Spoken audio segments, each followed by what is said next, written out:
түгелге төбеңден теңдігін ел қалқан жиылшы ортаға құйылшы асығын шаттықтың алшыдан иірші бақытың басыңа мәңгілік бұйыршы ұлы той басталды сөйлеші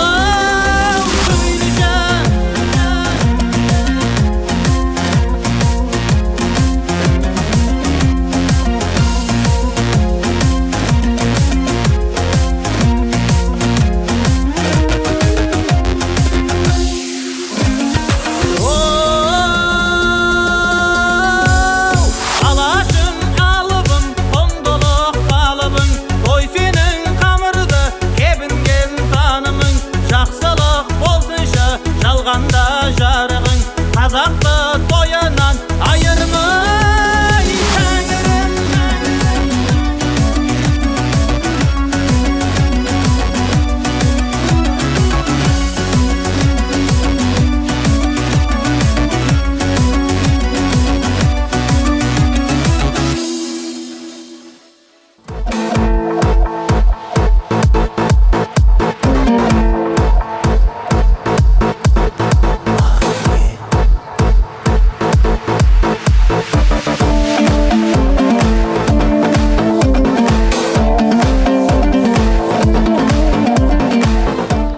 Ассалаумағалейкум.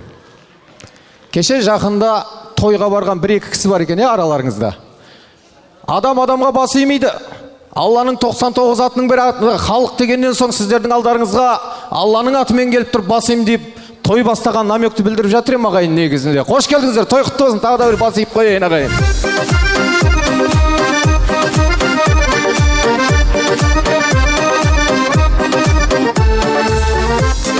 Алдарыңызға мінекей құрметті ағайын, баршаларыңызға мың алғыс тегім келіп отыр. Алтындай уақыттарыңызды бөліп, алыстығын қарамай жақын етіп келіп жатқан құрметті де қадірменді қонақтар, қош келдіңіздер тағы да бір рет. Той құтты болсын баршаңызға ағайын.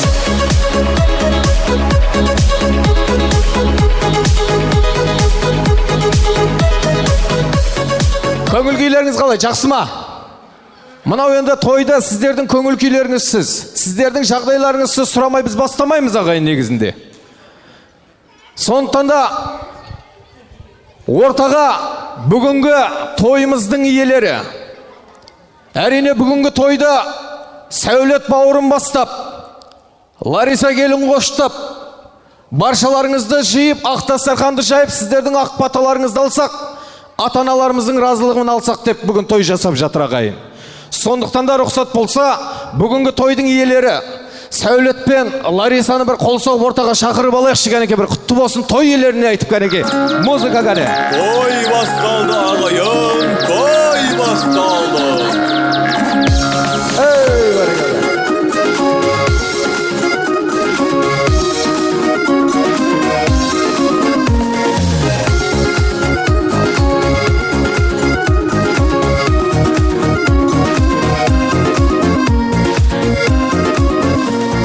Сәке той құтты болсын.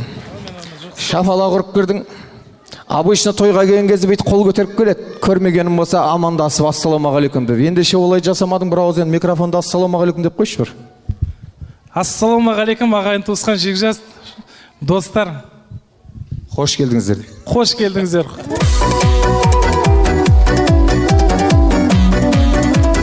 Өзі үйленгеннен кейін бірінші рет той жасап жатқан шығарсыз өзің, иә? Иә, әрине. Солай болып тұр ғой әйтеуір. Құрметті ағай, мінекей баршаларыңыз куәсі болып тұрсыздар, баршаларыңызды шақырып жатқан, мінекей осы шаңырақ ең басты сұрақты сұрағым келіп отыр. Тойды жасаймыз деген ұсыныс кімнен болды бірінші? Ата-анамызда бірінші шешемізден болды. Той жасаңдар деді ма? Енді обязательно той жасаған жоқ, бір балам осындай қылса қалай болады, енді бір ел жұртқа келдік осында деп. Сол пікірден бәріміз бір маңызды бір пікір құрып, бәрі келді, қол соқпай ағайын.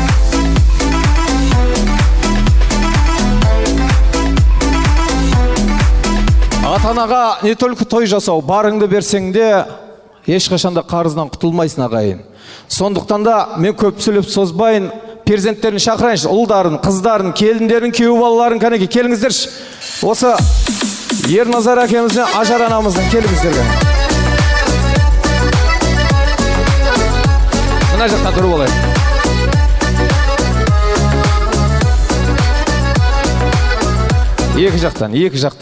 Екі жақтан жанды қабырға түзейік. Екі жақтан, аха. Сәке, сен де қосыл. Бөлек қалма. Той істесең өзіңе дейді ағаң айтады. Кел, мына жаққа. Ауысып, аха. Ал енді шамал былайрек тұрыңыздар, шамал алдыға. Мынау енді шақырып жатқаным ағайын, шын мәнінде той жасадым деп қуанып жатқан болса, балаларының жетістігін көріп, мынау осы балаларының мына жақтан тұрып алайық. Сіз мына жақтан тұрыңыз. Я, мынау живой коридор деген кезде екі жақтан екі қабырға боламыз, в общем. Қазір әкелеріміз келген кезде, бірінші мына жақтан келген кезде сіздердің осы тұрғандарыңыз көп, бір қуантайық. Онан соң ағайынның алдынан айналдырып бір амандастырайық. Содан соң құтты болсын айтып тойымызды бастайық ағайын. Қалай дейсіздер, дұрыс па? Негізінде тойды сәулет бастаған болса, сағат 5-ке қонақтарға айттым, 6-да бастаймыз деді. Сосын мен айттым, мүмкін 6-да бастамайды шығармыз, шамал кеште шығармыз. Жоқ, мен қонақтарым даже 5:30-ге келіп отырады деді. Аллаға шүкір, 7-тен 5 кеткенде бастадық ағайын. Сосын Ерназар әкемізден сұрап едім келгеннен соң, той қалай болсын деп еді. Ең бастысы деді, мен кіргенде бір әдемі шапалақ болсын деді ағайын. Иә. Қалай болсын деп едім, жақсы шапалақ болсын деді. Ай, бұл шамал азау, жастар жағы бар ма? Деп қой, айқайлап қойды, қиғызы. Міне бұл репетиция. Ал енді ағайын, қазір музыка қойғанда, бұдан да қатырақ шапалақ болсын, бұдан да қатырақ қиқу болсын. Әкеміз бен анамызды, және де Сералы ұл немересімен бірге ортамызға қарсылайық ендеше кәнекей. Қол шапалақ кәнекей. Қол шапалақ ағайын. Күнде де түнде бойыма мүлде шырқалсын әнім туған күніңде.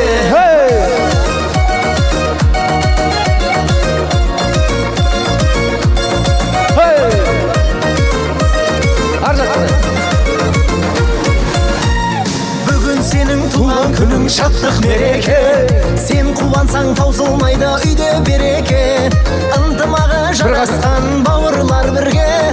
Туған күнің құтты болсын, туған күнің құтты болсын, жете бер жүзге. Жаным бауырым, туған күнің құтты болсын менің бауырым. Бір дауылым жеңіп қолды көтеріп қойыңыздар ағайынға. Мақсатыңа аңсаған жетші бауырым.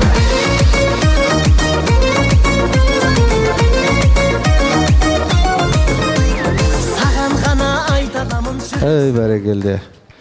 Негізінде тойға шықпас бұрын әкеміз бен анамызға осы жердің барлығын сызып көрсеттік. Сонда да ана репетиция жасап, тап садиктегі баладай үйреттік ағайын. Иә, сіздердің алдарыңыздан енді мына сұрап алайын әкемізден. Көңіл күйіңіз қалай? Той құтты болсын. Рахмет, өте жақсы. Мынау енді келген қонақтарға қол сермедіңіз, бір микрофонда ассалаумағалейкум. Қош келдіңіздер деп қойсаңыз болды. Қош келдіңіздер қонақты. Той құтты болсын баршаңызға ағайын. Жалпы міне ұл қыздарыңыз, келіндеріңіз, күйеу балдарыңыз тұр, балаларыңызда мінекей ризасыз ба бүгінгі күннен? Әлбетте ризамын. Сұрайтын сұрағым, қандай арманыңыз бар? Арман көп қой. Бақытты болсын барлық. Балдарымыз бақытты болсын. Өмір жасы ұзақ болсын. Көрдіңіздер ме ағайын? Өзі үшін емес, уже балаларды ойлайды, ұрпағын ойлайды. Солар аман болса, біз аман дейді. Осы үшін бір қол соқып қояйық, иә?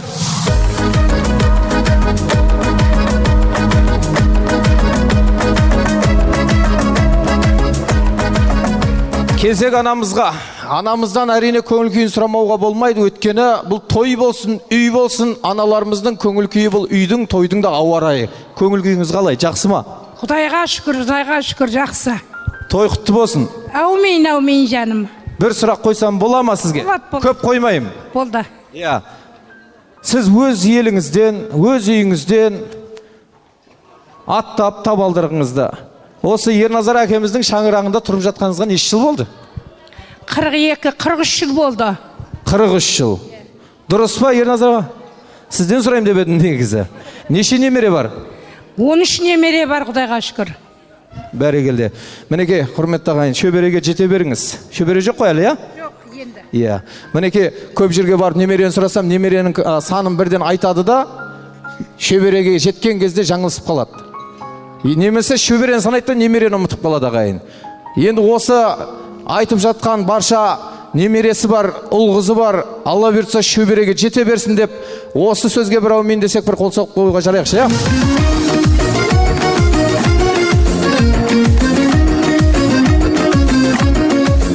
Кем ата-ананы сыйламаған ұл қыз жоқ ағайын. Кезінде Мұхаммед пайғамбардан бір кісі сұраған екен, әкем мен анам алдына қатар шықса, бірінші кімге сәлем берейін деген кезде анаңа деген екен. Екінші кімге десе анаңа, үшінші кімге десе анаңа, төртінші кімге десе әкеңе сәлем бер деп тағайды. Сонда осы сөз қазіргі күнге дейін келсе, кеше жақында бір данышпаннан бір кісі сұрапты, не үшін 3 сәлемді анамызға береміз, 1 сәлемді әкемізге береміз деген екен. Сонда жаңа данышпан айтқан екен, бірінші сәлеміңді анаңа 9 ай 10 күн құрсағында көтерген үшін сәлем бер депті. Екінші сәлеміңді сені түн ұйқысын 4 бөліп емізген үшін сәлем бер депті. Үшінші сәлеміңді сен өскеніңше жаялығыңды жуып, сені өсірген үшін сәлем бер депті. Сен үшін уайымдаған үшін депті. Ал төртінші сәлемді әкеңе бер депті. Әкеме не үшін сәлем берем? Соны айтып өтіңіз десе, соның барлығын көріп, біліп, теріс қарап ұйықтаған үшін сәлем бер деп айтады дейді ағайын. Жоқ. Бұл сөзден де дананың бір приколы шығар негізінде, білмеймін, бірақ әкелеріміз әрдайым асқарттау ағайын. Сондықтан да әкелер болмаса біз қайдан, ана болмаса біз қайдан, екеуі де бір қадірлі. Сондықтан да сіздерде арман жоқ, тек қана армандасаңыздар, ұрпақтарыңызды уайымдауыңыз мүмкін, армандауыңыз мүмкін. Осы тойларыңыз құтты болсын, тойларыңыз бітпесін, той-тойға ұласа берсін дегім келіп отыр. Ал енді перзенттер қол соғып, әкеміз бен анамызды төрге, той төріне шығарып салайық кәнеке. Кет кәнеке. Қошемет ұрайық ағайын.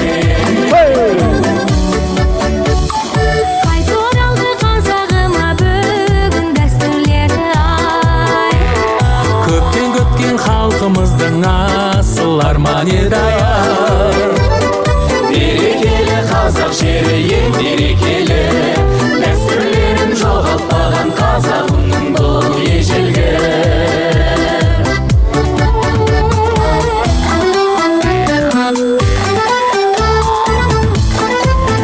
Ал енді құрметті ағайын, тойымызды ашып алу үшін келгенде осы әулеттің үлкенін іздедік. Сөйтсек, Ерназар әкеміздің өзі әулеттің үлкен екен.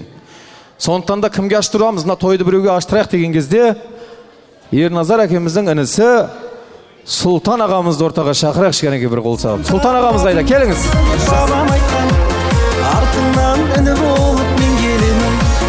Әр сөзіңнен шабыттанам емделемін. Ассалаумағалейкум аға, қош келдіңіз. Шамал былай қарап тұрып алайық, баршасына бірдей. Мынау енді той бастамақ түгілі асқа үлкен бастамай қол салмайтын қазақпыз. Сондықтан да бәссімілә деп тойды ашып берсеңіз.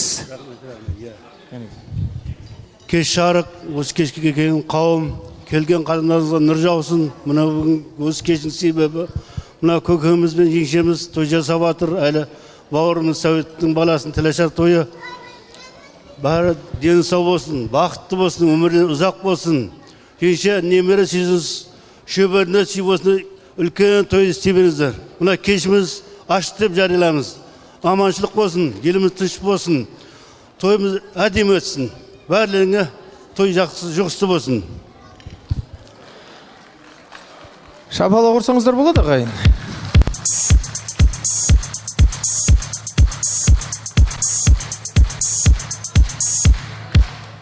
Сұлтан ағамыз тойды ашып жатыр. Бірдеңен айтып өту парызымыз, және осы айту керек. Сонау шекері асып, елден келіп, күннің ыстықтығына қарамай, бауырының той үшін келіп жатыр ағайын. Тойға келіп, мінекей, тойды ашу бұйырды. Әрдайым аман болыңыз, ғұмырлы болыңыз. Осы бауырдың той үшін келіп жүре беріңіз. Шаршамаңыз, рахмет бәрекелді. Ат ізін тай басар деп бабам айтқан, артыңнан іні болып мен келемін. Рахмет. Ал ендеше құрметті ағайын, амандық сұрастық, тойымызды бастадық. Тойымыз ашық деп жариялаймыз Сұлтан ағамыздың айтқан сөзіменен. Ендеше дастархан ашық алып жеп отырыңыздар. Сіздермен тағы да бір амандық сұрасып, әндетіп, алғашқы әнімізді қабыл алыңыздар ағайын. Той құтты болсын, тағы да береді кәнеке.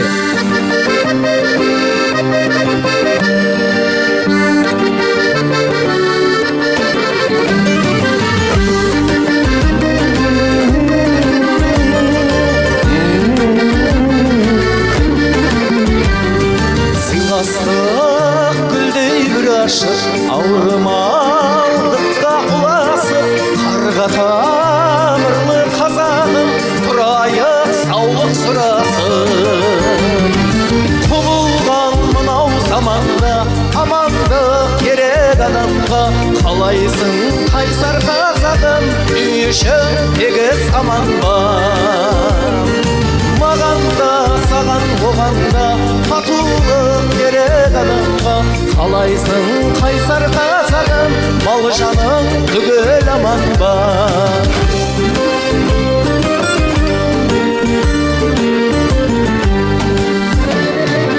ауырмай әкең анаңда күлімдеп жүрсе балаңда бәріміз бізбен сіз болып сыйласа жүрсек жаман ба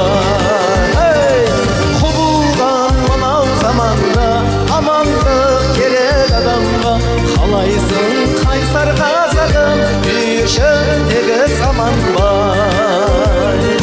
маған да саған оған да татулық керек алаңда жан жағың тума туысың мал жаның түгел аман ба жан жағың тума туысың мал жаның түгел аман ба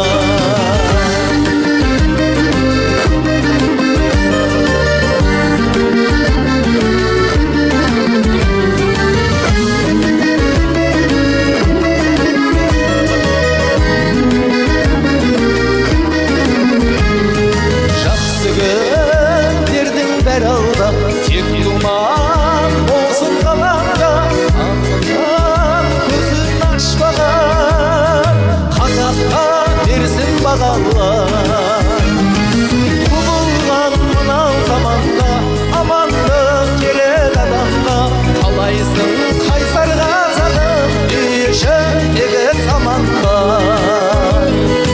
маған да саған оған да татулық керек адамға қалайсың қайсар қазағым үй ішің тегіс аман ба жан жағың тума туысың мал жаның түгел аман ба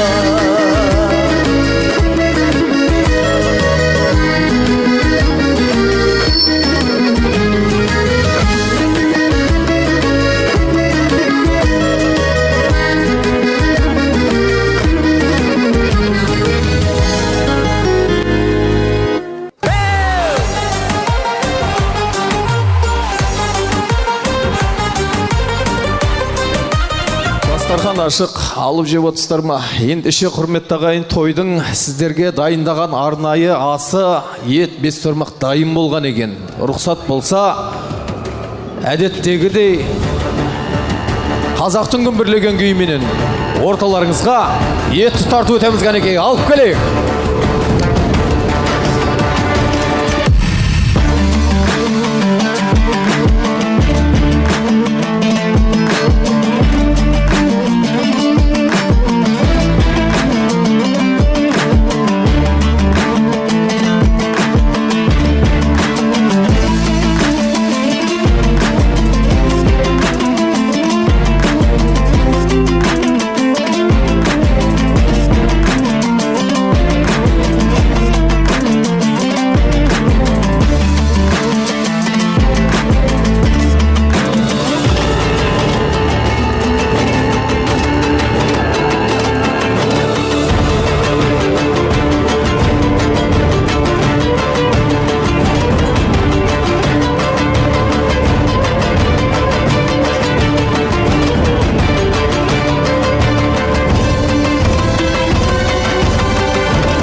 Астарыңыз дәмді болсын ағайын.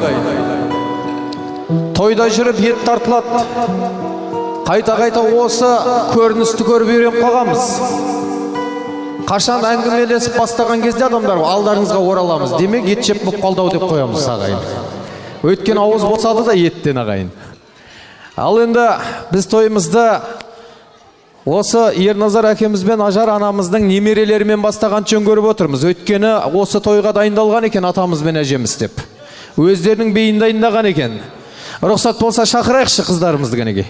Келсін, немерелер. Кел мына жаққа, келіңдер үшеуің.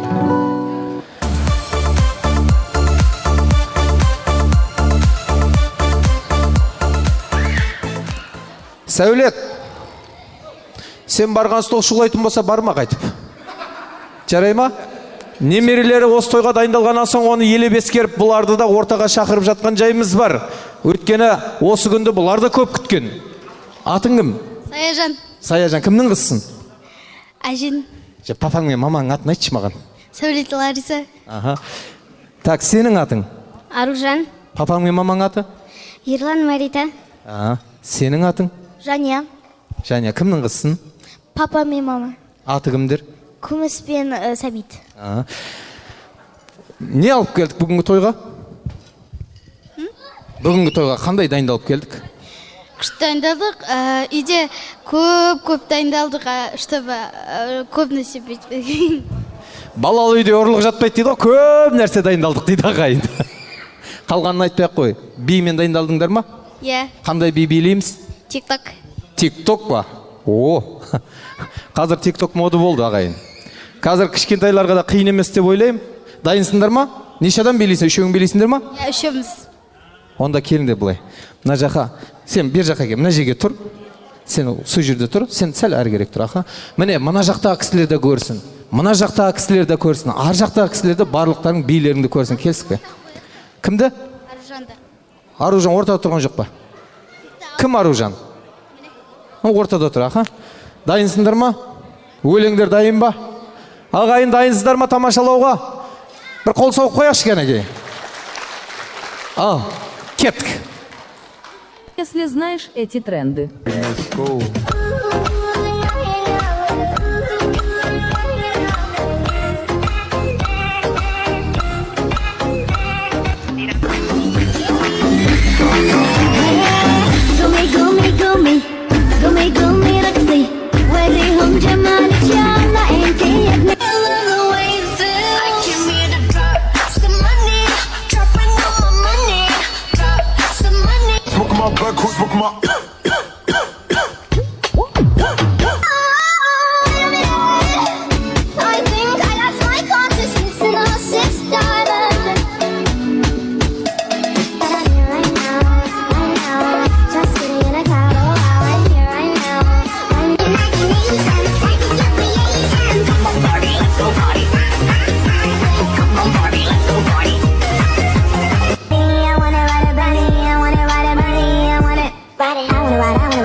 Болды, рахмет. Рахмет. Қол соғып қояғы. Мұнаны сендерге әкеп берген шығар, я? 2-5 теңгелік беп кетті ағайын. Бірақ қыздарымыз үшеу. Қалай бөлеміз? Кімнің жасы үлкен? Сен жасың үлкен ба? Екеуінен носаған. Екінші кім, сен ба? Ең кішісің ба? Кіші болсаң да алдына тұрып алыпсың ғой, я? Міне 5 теңге. Ой, рахмет. Өнерлерің өркендей берсін. Берді. Ой. Ұрыстырып қоймасаңыз болды әйтеуір біреу арты қалды деп. Ар жаққа, мына жаққа бөліп. Болды, рахмет. Ал енді сендерге рұқсат. Қол соғып қояйық. Барып ет жеңдер, соғып ішіңдер, шай ішіңдер. Немере баладан да тәтті болады дейді. Үшеуі билегенде қарасам, Ерназар әкем соткысына кеп тиктокқа түсіріп жатыр ағайын. Я. Немере тәтті болады дегенмен аталары, әжелер өздері білмейді, самый опасный человек екен немерелерін. Үйдегі құпияны, не только үйдегі ата мен әженің ортасындағы құпияны айтып қою мүмкін бұлар. Ал енді құрметті ағайын, ең алғашқы тілегімізді бастайық.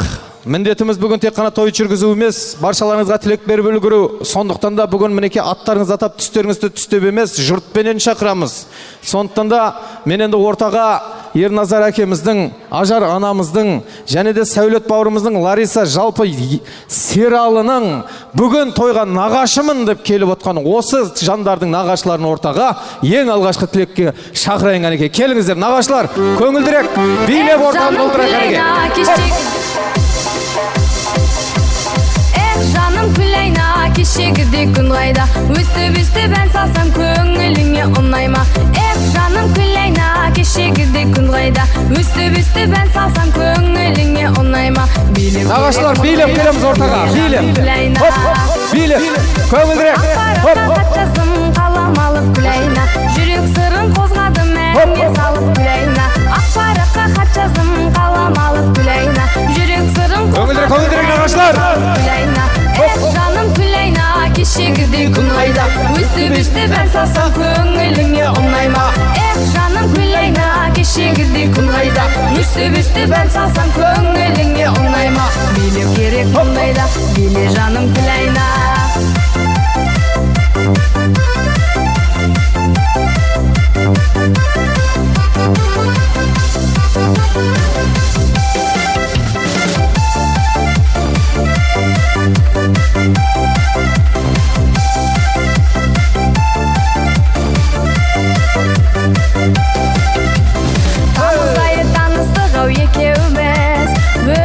Өтіп жатыр неше көз, бақыт іздеп қыспенен жаз көктем көз, мақсаттарға біздер қашан жетеміз.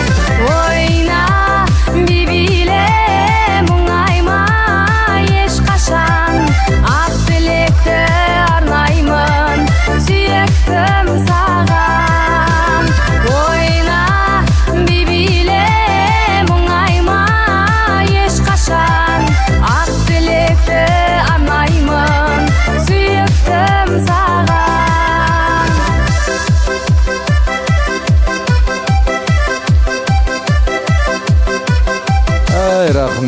Рахмет. Қош келдіңіздер нағашылар. Бір ұсыныс бар еді. Мына жақтан тұрып алыңыздар, келіңіздер. Мына жаққа кішкене қағысайық. Бөлегі жоқ. Барлығы бір нағашы. Той жасап жатқан осы той иелерінің аттарын атап баршаларыңыздың нағашылар деп шақырдым сіздерді. Сондықтан да мен біліп алайын, ендеше Ерназар әкеміз, Ажар аналарымыздың нағашылары осында ма? Сәулеттің нағашылары қайда? Қол көтеріп қойыңыздар. Қош келдіңіздер. Құтты болсын. Ларисаның нағашылары. Қош келдіңіздер. Апа, ойланып көтердіңіз ғой қолды. Енді сіздерге бір айтарым, сона Өзбекстаннан келіп жатқан нағашылардың арасында Жақсыгүл, Манас, барша атты нағашыларымыз бар екен. Қайда? Осында, келіңіз аға, артта тұрмаңыз. Өзбекстанға границада өте алмаған адам тұрсыз мына жақта. Келіңіз аға. Мынау енді сіздерді алыстан келді деп. Алыстан 6 жасар бала келсе де 60-тағы ақсақалдарымыз тұрып орын берген. Так, сіздер енді Манас баршасыздар. Жаңагүл апамыз, Жақсыгүл апамыз қайда? Сіз ба? Қатарға тұрыңыз. Қош келдіңіздер. Той құтты болсын. Ағайын, алыстан келгеннен бастаймыз ба, жол үлкеннен бастаймыз ба? Жол үлкен кім? Көрсетіңіз. Келіңіз ақсақал. Мінеке. Бұл ақсақалды аттап кетсек ет болар. Сақал десе, ақсақал десек сақалы бар. Ендеше бастайық кәнеге. Енді құрметті нағашылар, үлкендеріміз тілек айтамыз, кәнеге. Міне құрметті алыс жақыннан келген ағайындар, туған туысқандар. Мына Ерекең, Ерназар ағамыз, мына Ажар апамыз мерей той жасап жатыр екен, және мына Сералы баламыздың тілек. Бәршасы құтты болсын. Ереке, мына 65 жасыңыз құтты болсын. Өмір жасыңыз ұзақ болсын. Осы немере шөберелерді, енді шөберелерді ертіп кеп тойға шығыңыз. Соған тілектеріміз немерелер кәтте болып, немерелерін шөберелерде етіп. Өмір жастарыңыз ұзақ болсын, әрдайым осындай тойда кездесіп, тойда жүріңіздер. Сол үшін бала шағаңыз аман, дендеріңіз сау болсын. Амин. Алла.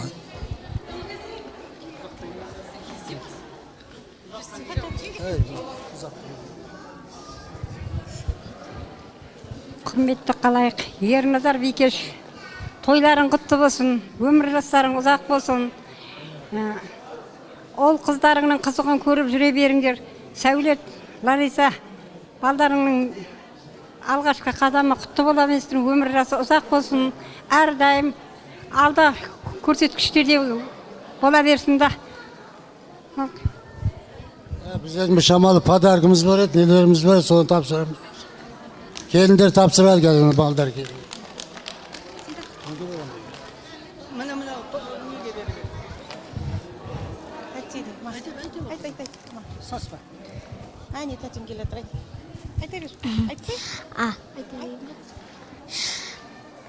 Ажар апа, туған күніңіз құтты болсын. Ата, сізге де құтты болсын. Сирон, тілашарың құтты болсын.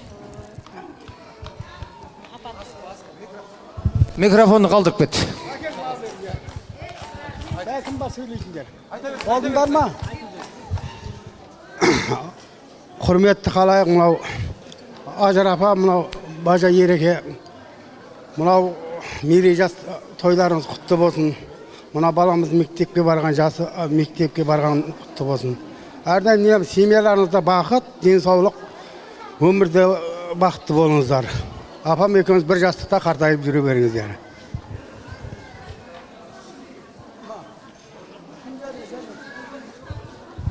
Тілекті кім жалғастырады тағы? Сосын құрметті ағай, мына нағашылар тілек айтқан кезде үлкен кісілер сөйлеп жатыр екен. Ассалаумағалейкум, құрметті қонақтар. Ереке, Ажар құдағай, мына 65 жастарыңыз құтты болсын. Мына баламыз Серонның тілашар той құтты болсын. Осылардың қызығына тойынбай жүре беріңіздер. Не дейміз, бәріңіздің үйінде той болсын. Тойда жиналайық.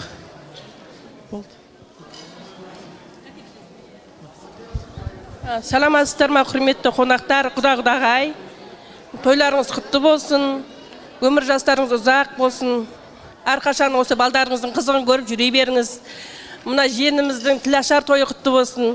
Мектеп қабырғасы қадамына нұр жаусын. Жақсы бағаларда оқысын. Мен деген Қазақстанның азаматы болсын. Той-тойға ұлассын.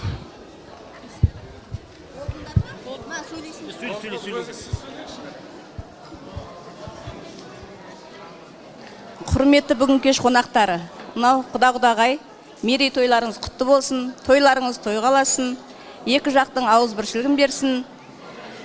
Осы ағайын туысты жинап той жасапсыздар, тойларыңыз тойға аласын. Бірінші байлық денсаулық дейді, құдағай құда, денсаулықтарыңыз мықты болсын. Осы балаларыңыздың қызығын екеуіңіз біргелікті бірге көріп жүре беріңіздер. Алланың берген жасын жасаңыздар. Сіздердің қуаныштарыңызға ортақ, біз тойларыңыз тойға аласын.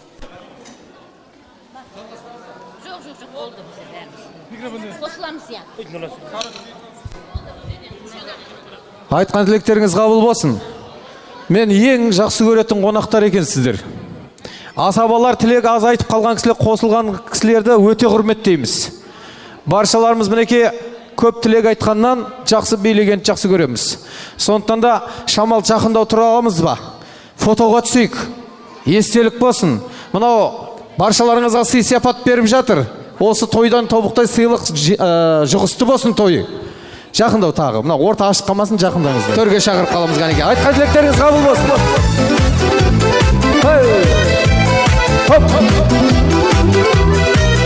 Ғанеке той елерін құттықтайық.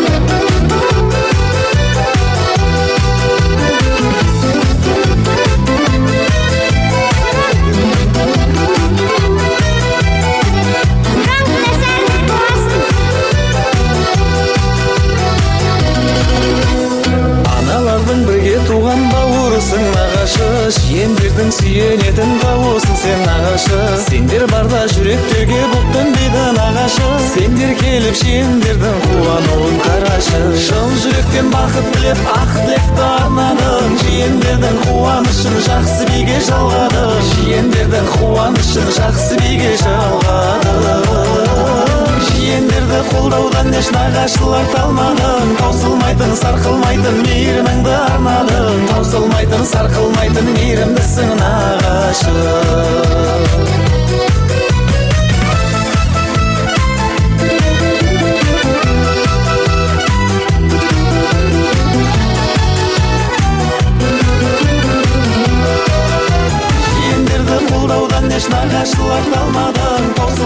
Ал ағайын, ендеше тойымызды бастағалы ет жедік, алғашқы тілекті тыңдадық. Көңіл күй көтеріліп жатыр ма? Нормальды ма? Көңіл күйлеріңіз қалай? Жалпы жағдайларыңыз қалай? Әр тілекте сіздердің жағдайларыңызды сұрап отырам. Өйткені сіздермен істесетін мен болғандықтан, сіздердің әрине өзімізден бір саты жоғары санағандықтан, сіздердің қайта-қайта көңілдеріңізді сұрап отырамыз ағайын. Ендеше сіздердің көңілдеріңізге нағыз қазақ емес, нағыз қазақ домбыра деп ортаға Абылайхан ұлдарыңызды шақырғым келіп отыр ағайын. Бір қол соғып қояйық, Абылайхан келші кәне.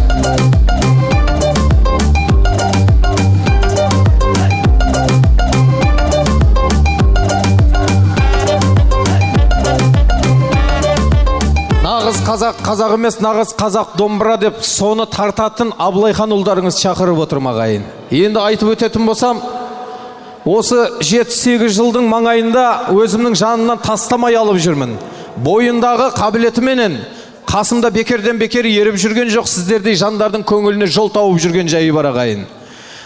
Осы қолындағы киелі домбыраны 6 жыл, 7 жылдың маңайында ұстап жүрген болса, 4 жыл осы домбыраға оқып, колледжді бітіріп, Алла бұйыртса, биыл Алматыға оқуға түсті. Алла бұйыртса, келесі жылы Алматыда жалғастырады. Егерде Алла бұйыртса, енді сіздердің баталарыңызбенен талай жандардың батасын алды. Сол баталар қабыл болған болса, үлкен бір жұлдыз болып жатса, бір мақтанып айта жүрерсіздер. Осы Абылайхан кезінде тойда алдымызда бір өнер көрсетіп еді деп ағайын. Сондықтан да шабытына шабыт қосып, мынау алдарыңызда домбыраны тартпас бұрын бір шабытына шабыттандырып, қол соғып қояйық. Ал бағасын ендеше өздеріңіз бересіздер.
Мың алғыс ағайын. Өнерліні өсіретінде, өшіретінде сіздер, мінеке осы тартып жатқанда сіздердің қошеметтеріңізбен қандай көңіл күйде болдың? Өте жақсы. Өте жақсы. Жып болсын ба? Жып болсын ба? Ал кеттік кәнеге.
Ай, рахмет ағайын.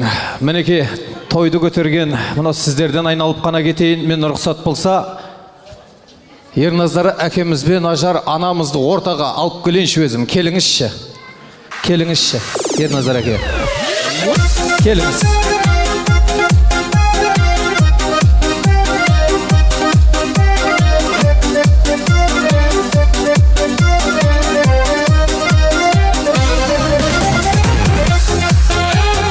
Жалпы қанша айтсақ та тағы да бір той құтты болсын. Мына келіп жатқан қонақтардың жаңағы үздік қатысып, қол соғып, мына өнер адамдарын бағалап, бұл демек сіздің тойыңызды бағалап жатқан көріп жатсыз ба қонақтарыңызды. Сондықтан да өзіңізді шақырғаным сіздің атыңыздан осы ағайын туыстарға алғысымды айтқым келіп отыр. Мың алғыс ағайын сіздерге.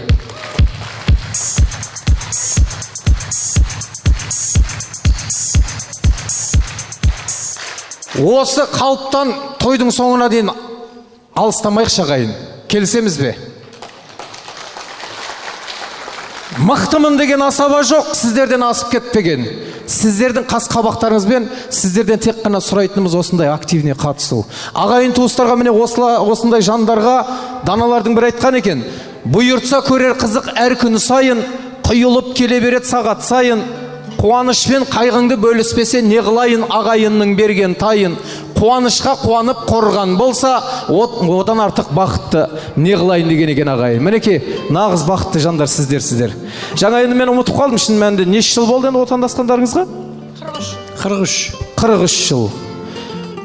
43 жыл дейді ағайын. Осы кісілерден кейін 40 жыл отандасқан кісілер бар ма осы жерде, осы ортада жұбайымен келіп отқан кісілерден?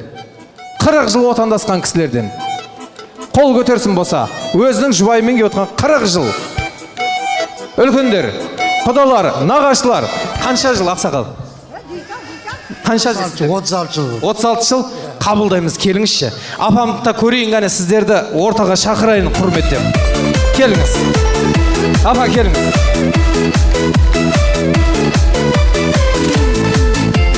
Асыр сап билеп ойнаған, көңіл көтеріп тойлаған, дос жаран. Қатарда тұрып алыңыз. Қараңыздар шағайын.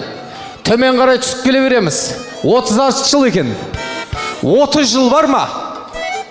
30 жыл отандасқан кісілер. Әйелімен осы тойға келіп отқан. Маутан ағамыз. Апам шақырып келіңіз. Ертіп келіңіз ғане. Келіңіз.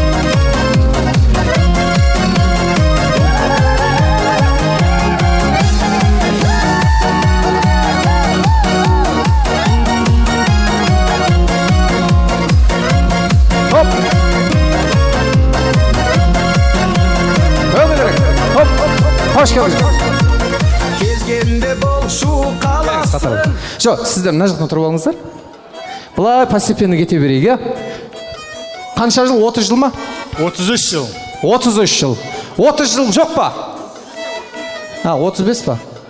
Апам айтып жатыр, сұрап алыңыз жақсылап. 30 жыл бар ма жоқ па? 30 жыл. Жоқ па? 28 жыл. 30. Келіңіз аға. Жеңгемді ертіп келіңізші. Келіңіз. Хоп, билеп. Көңілірек. Хоп. Қайдан бақыт таптыңыз, балмұздақты сүйетін, балмұздақтан тәтті қыз. Ассалаумағалейкум. Неше жыл? 30 жыл. Ровно ма? Қабылдаймыз. Ал енді 30-дан кейін 25 жыл аралығында, 30 бен 25 жыл аралығында бар ма? Қол көтеріңіздер. 25 қайда? Келіңіз.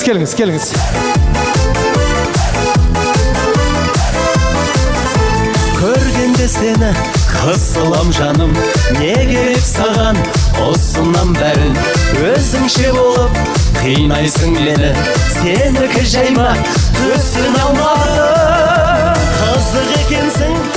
Қош келдіңіз, той құтты болсын. Неше жыл? 25 жыл. Ровно ма? Иә. Жақсы. Круговой келе жатыр. 25 жыл. 20 жылдықтар бар ма? 20 жыл. 20 жыл. Келіңіз аға. 20 жыл ма? Келе беріңіз. Жүзіңнен айналайын, кезілген ел жүреген, сезімнен айналайын, айналайын.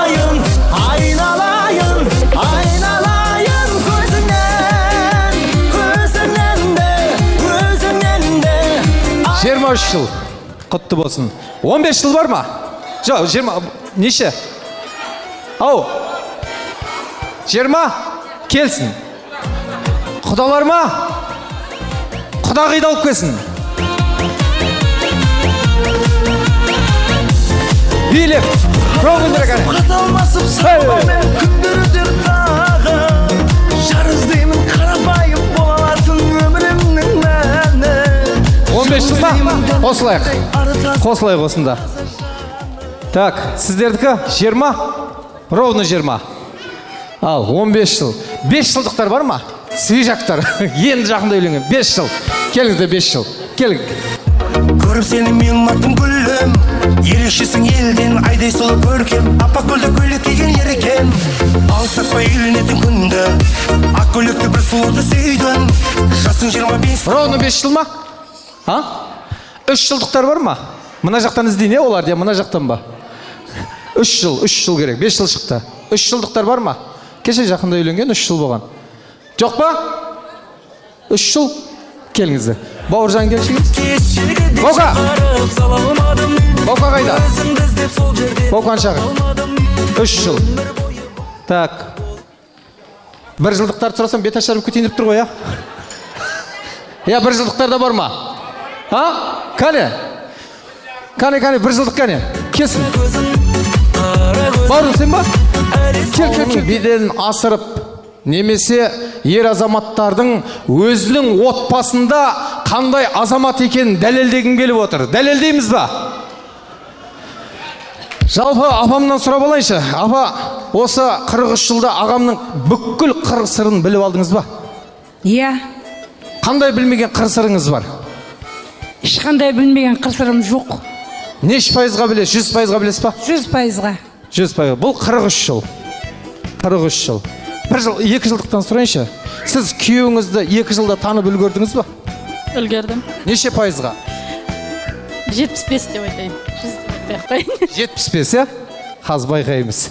Сіз ше, Бауканы жақсылап осы 3 жылдың маңайында танып үлгердік па? Иә. Неше пайызға? 85. Қазір сынаймыз сіздерді әйелдер. Дайынсыздар ма? Дайынбыз. Құрметті ер азаматтар, жарларыңызды өздеріңіз бір проверка жасайсыздар ма? Айтып жатырмын, 100%, енді ар жақтағылары 70% болып кетті кішкене. Оларды да байқап көреміз қазір. Бұлай жасайық ендеше. Төрге ер азаматтарды шақырайын. Рұқсат болса, келіңіздерші. Ер азаматтар тек қана. Төрге. Мына жаққа бір қатар тұрып алайық. Бір қатар бұлай қарап тұрып аламыз. Ал енді әйел азаматтар мына жаққа қарап тұрып алыңыздар, мына жақтан. Мына жақтан бір қатар тұрамыз ба? Жақындап. Келіңіздер. Мынау енді жақындап тағы. Бұлай қарай кішкене жүріңіз. Ажар апа, бұлай жүріңіз. Сіз де келіңіз. Мынау енді тойдың иесін неге қостыңыздар демеңіздер. 43 жыл болғаннан кейін қосып жатыр мағайын. Енді мынау енді сіздерді жаңа сұрап алдым. Неше пайызға күйеулеріңізді білесіздер деп. Жалпы айтқандарыңыз айттыңыздар. Қазір барлығыңыздан сұрасам 100% дейсіздер, сөзсіз. Бұлай жасаймыз. Қазір сіздер теріс қарап тұрасыздар. Иә. Мен қазір бар күйеулеріңізге микрофонды кез келген бір кісіге жөтелдім. Кімнің күйеуі сол кісі бұрылады. Тапқан кісіге сыйлық бар. Келсік пе? Ағайын табалады деп ойлайсыздар ма? 43 жылды білмеймін бірақ. Мына кішкентайлардан ойымдап тұр мен негізі. Енді бұл ойында не үшін ойын емес бұл. Бұл үлкендерін қазір айтып өтем. Кезінде аталарымызда жүрген жерінде жөтеліп жүрген. Не үшін? Үйде келін бар ма, бөтен кісі бар ма, келе жатқанын білдіріп деп қойып жүрген. Қазір квартирада 3 комнатада жөтеліп жатқан ешкім жоқ. Апаларымыз тексеріп көрейін деп жатқаным ғой. Табала ма, табамай ма деп. Дайынсыздар ма? Теріс қарайық ендеше. Ар жақ қараңыздар. Бірақ бір адам бір рет жөтеледі дейді. Сол кезде кімнің күйеуі бұрыламыз. Сіздер шама бұлай тұрыңыздар, мына жақта қазір коррупция болады. Айтуым, жоқ, бұлай қарай. Мына жаққа келіңіздер, бұлай қарай. Сіздер тоқтаңыздар болды. Ал енді дайын болсақ, Ләззат апа, сіз ар жаққа шығыңыз сіз. ар жаққа шығыңыз. Коррупция болмасын. Айтып беретін кісілер көп болады. Ал ендеше дайын болсақ, қарау жоқ. Бір кісі жөтеледі. Кімнің күйеуі өзінің дауысы таныс болса, сол кісі бұрылады бері қарап. Дайын болсақ,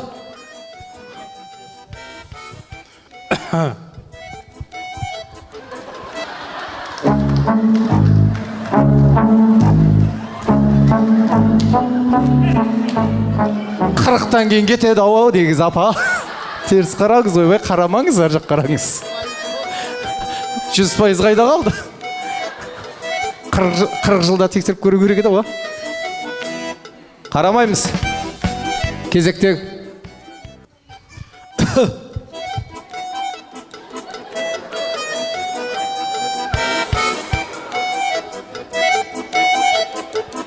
Қарауға қорқып қалды ма дейм, я? Қайтадан.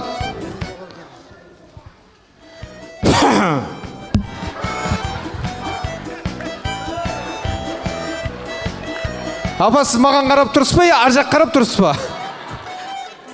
Розовый көйлектегі апа. Келісіп алайық. Сіз вообще 90 емес 180 градусқа қарап тұрған жоқсыз. Бар ма жоқ па?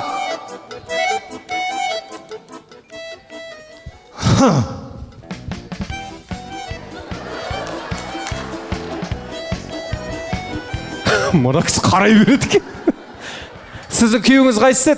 Бер жақ қараңызшы, розовый көйлектегі апа. Қараңызшы бер жаққа. О кісі қызық көр, кім екен деп қарап қой берді қайтайды. О кісіге положено болып тұр ау.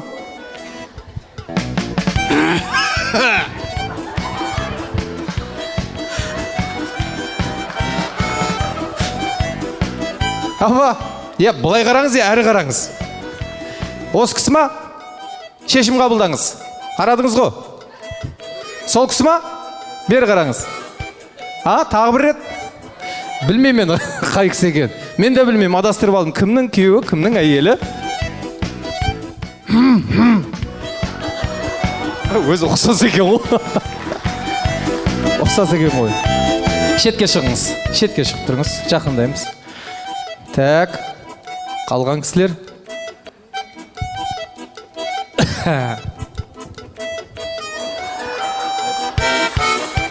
Сол кісі әйеліңіз ба? Күшті қол соғып қояқшы. Шетке шыға беріңіз. Неше жыл еді сіздердікі? 23. 23 жыл. Жақындап тұрыңыздар. Кезектегі.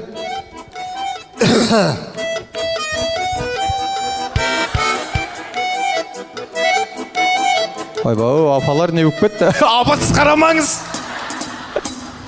Кругом бұрып атсыз қой.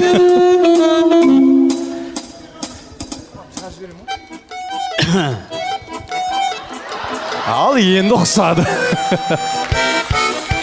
Ар жаққа тұрып алыңыз, апа. Шыға беріңіз ойыннан. Әйтпесе, бұрыла бердіңіз ғой қайта-қайта. Ал, так.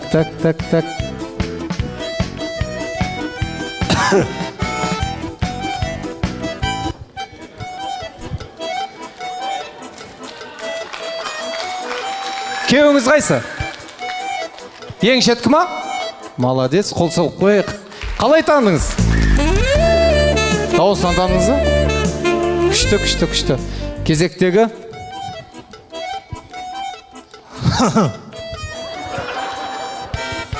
Музыкальный кетті ғой бұл. Тағы бір рет.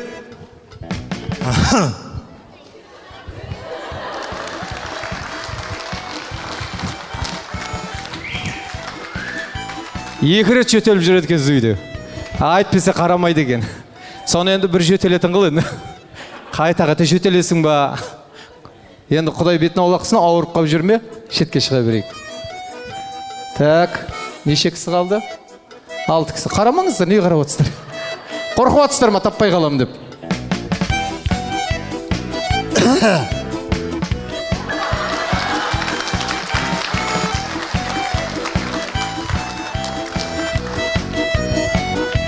Апа, қалай танып алдыңыз? Танимын да енді. Танимын да, уверен айтып. 3 рет жөтелді ғой сізге дейін. Бұрылмадыңыз ғой. Байқамағансам да. Байқамадыңыз ба? Жарайды, ар жаққа қатарға тұрыңыз, келіңіз. Қол соғып қояйық. Так, 5 кісі қалды. Топ бет? Табылды ма?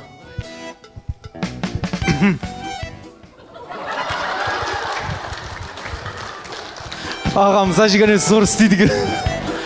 Кнопканы бастай қағады екен. Мықты. Апа, өтіксіз болды.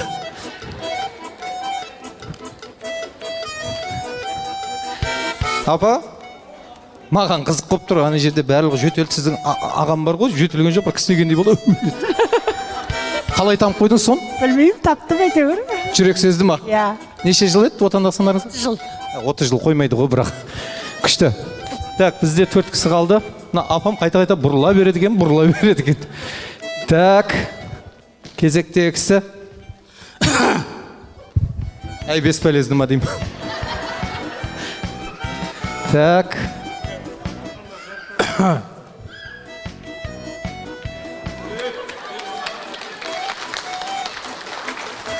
Бұл кісілерде екінші попыткіде. Дұрыс па? Екінші ма? Шығамыз ойынан. Так.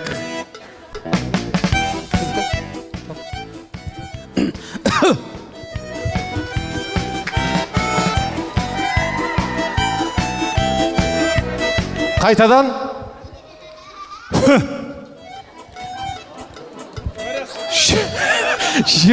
Жөтелдің өзінде атын айтып тұр ғой. Қайтадан. Қарап тұра беріңіздер жаққа. Қайтадан. Боқтап атыр башы. Сондай сияқты оған жоқ бағай. Қарасай дегендей болды. Теріс қараңыздар. Сіздер таппаған ішсен мен қайта жөтелте берем бұл кісілерге.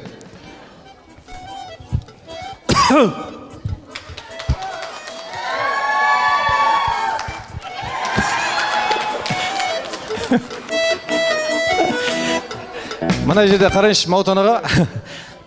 Неше жыл болған сіздердің отандастарыңызға? 33 жыл. 33 жыл. Мен бірақ Ерхан бауырымда енді мен вообще жөтелмегенмін ғой. Шын айтайын да. Біздер енді егемендіктің арасында жүріп, социализмнің арасында жүріп, шамалы азғантай жөтелмегенмін дедім. Дұрыс. Мынау енді мен жарайды, бер жақ қарай салыңыздар, үшеуіңіз қараңыздар. Бұл жерде мен сынап жатқаным жоқ. Иә. Бұл жерде үлкендердің жасына қарап, кішілерге жалпаны 43 жыл жаңа айтып жатырмыз, осының барлығы үлгі болсын деп жатырмыз. Иә. Сондықтан да құрметті ағайын, артық кеткен ештеңе болды деп ойламаймын, дұрыс па? Иә, өздерінің күйеуі, өздерінің әйелі, жалпы енді құрметті ер азаматтар, әйелдеріңізге мінеке ризашылықтарыңызды білдірсеңіздер болады. Бірақ енді сіздер қазір әйелдеріңіздің қасына барасыздар билеп. Сосын билеп орынға алып кетеміз. Бірақ сіздерге бір сыйлық береміз. Құрғыл барғанымыз жарамас әйел азаматтарға. Дұрыс па? Сыйлық алып келейік кәнекей ер азаматтарға. Так, үшеу 11 адам. 11 сыйлық алып келейік тез етіп. Оны бастарына өздеріне кигіземіз. Тағы әйелдеріне, мынау күйеулеріне алып келіңіздер. Ер азаматтарға. Біреу алыңыз. Бастарыңызға киіп алыңыздар. Тойдан естелік.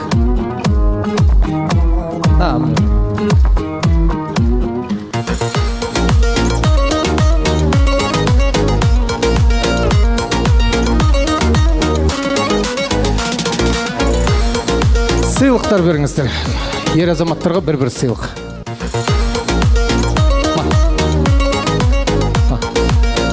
Бер керек тұр. Тағы.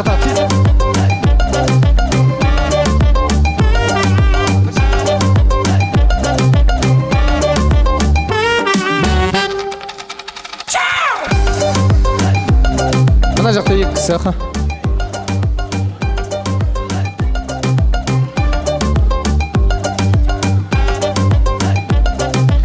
Ар жақта шетте кісі кім? Берілді ма барлығымызда бар ма? Мінеке енді қазір билеп жарларыңызға барасыздар, биге шақырып қолдағы сыйлықты береміз, сөйтіп төрге жайғасамыз. Рахмет баршаларыңызға. Ағайын қол соғып қояйық бір кәнеке. Ал кеткен. Билеп көңілдірек. Ал кеткен.